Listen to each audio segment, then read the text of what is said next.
Welcome to Audible Stories. The Cave of Gold. Long time ago, a poor man was walking through a bleak desert land, when suddenly there occurred a sandstorm. The man happened to spot a cave for shelter. He had been walking for a long time and was exhausted from the hot sun and the sandstorm, so he decided he would get some rest in the cave. He crept through the small opening, and inside he was surprised to see the cave was as bright as day. The light, he saw, came from a source at the center of the cave. He scrambled to see what it could be. "Oh!" he gasped, for there before him was a huge pile of gold coins, so large and bright that they lighted up the whole cave. He at once decided he would take the gold coins with him from the cave of gold, so he turned around and stumbled out of the cave. When he was outside, he saw 3 robbers were chatting about tales of the gold in the cave. The robbers had spent their days and nights in search for the cave of gold.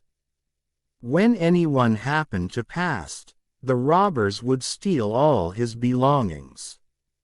Suddenly the poor man had a plan and he began running. He ran as fast as he could down the road. Soon the poor man passed a rocky ridge. He knew and noticed that 3 robbers were chasing him. Now the robbers were surprised to see the poor man, for he was running as fast as he could, and looking over his shoulder as if something were chasing him. And yet he carried nothing at all. The chief robber was curious, and so he chased into the poor man's path. "Why are you running so fast?" he asked.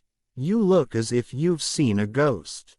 "I am running away from an evil," he answered, breathlessly. "Evil is chasing me, and I am running as fast as I can so that it doesn't catch me."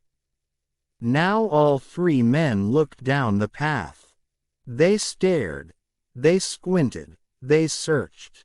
But they say nothing at all. They began to laugh. "There's nothing behind you," the chief robber said. "Why don't you show us what it is that's chasing you?" The second robber suggested, and the third robber nodded.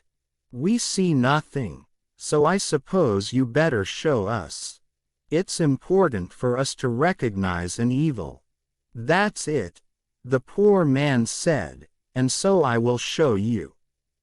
He began to tremble at the thought, but he was a kind and generous man, and hoped to protect everyone from evil. And so he turned around, with a heavy heart, and began to walk back toward the cave of gold.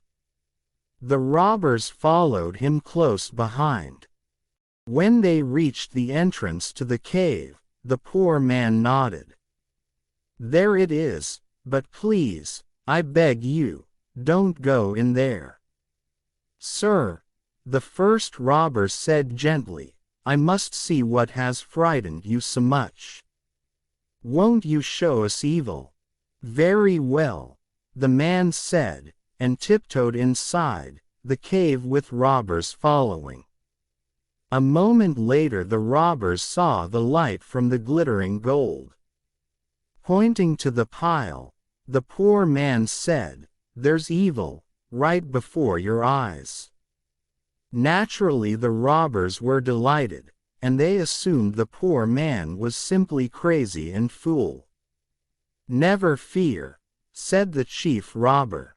"You go on your way, and we'll take care of this."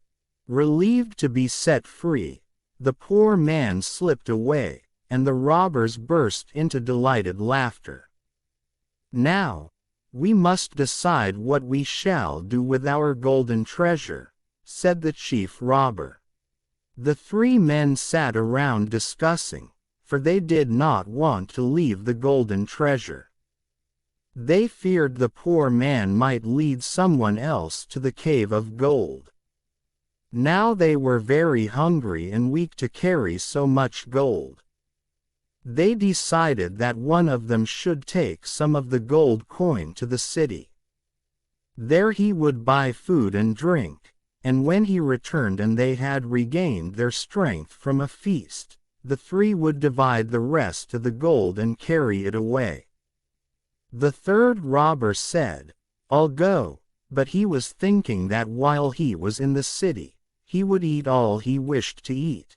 Then he would poison the rest of the food. When his companions ate the poisoned food, they would die, and all the gold would be his. Off he went, with some gold coins jingling in his pockets, and a cunning smile on his face. Meanwhile, the two men in the cave of gold decided that as soon as their comrade returned, they would kill him, eat the food, and divide his share of gold between the two of them. When the third robber returned with the food, the two others attacked him and stabbed him to death. Then they ate all the poisonous food. Soon afterward, they died, too. And so the poor man's plan had worked well, and he then returned to the cave of gold and slowly and gradually took some gold coins as and when needed for him and for others from his hidden golden treasure. If you like the story, please do like, share and subscribe. Thank you for listening.